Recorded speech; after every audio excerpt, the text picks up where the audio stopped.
guilty, end quote. Then he skips 2 lines and he writes, reasonable doubt that the use of deadly force was justified, you should find him not guilty.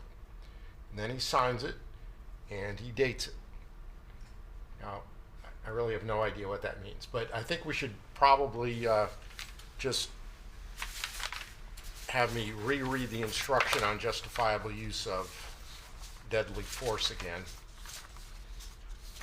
Any objection to that? Or do you want me to have him clarify the clarification? Well, it doesn't sound like a question, it sounds like a statement. Correct. I would ask him, is there a question or are you making a statement? And just see what he says before we respond with the instruction. And state? Because they clearly have the instruction. We'll leave it to you, Your Honor. Right, they have it back there. Yeah. We'll leave it to you. All right. So we'll bring them back and I'll ask him what he wants us to do, because there isn't even a question.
The jury is present and seated.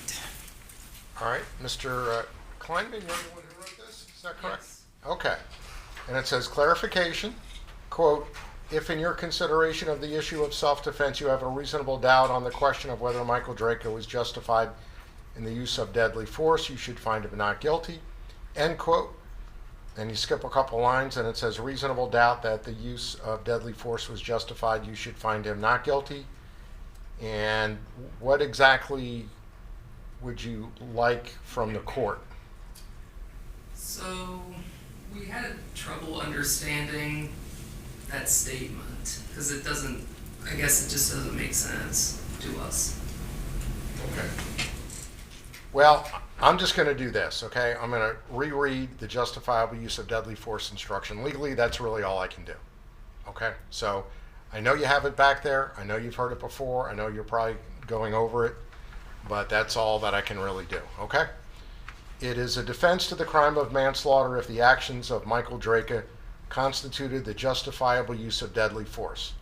Deadly force means force likely to cause death or great bodily harm. Michael Draca was justified in using deadly force if he reasonably believed that such force was necessary to prevent imminent death or great bodily harm to himself, and he had no duty to retreat and had the right to stand his ground. In deciding whether Michael Draca was justified in the use of deadly force, you must consider the circumstances by which he was surrounded at the time the force was used. The danger need not have been actual. However, to justify the use of deadly force, the appearance of danger must have been so real that a reasonably cautious and prudent person under the same circumstances would have believed that the danger could be avoided only through the use of that force. Based upon appearances, Michael Draca must have actually believed that the danger was real. However, the defendant had no duty to retreat. In considering the issue of self-defense, you may take into account the relative physical abilities and capabilities of Michael Draca and Marquise McGlockton. If in your consideration of the issue of self-defense, you have a reasonable doubt on the question of whether Michael Draca was justified in the use of deadly force, you should find him not guilty. However, if from the evidence you are convinced beyond a reasonable doubt that Michael Draco was not justified in the use of deadly force, you should find him guilty if all the elements of the charge have been proved. So if there's something more specific that you want an answer to, you can go ahead and write it down again.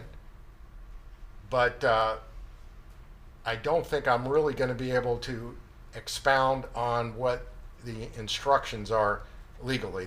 They are what they are. Okay, but if you have another question, we can deal with it. Okay? All right. Thank you.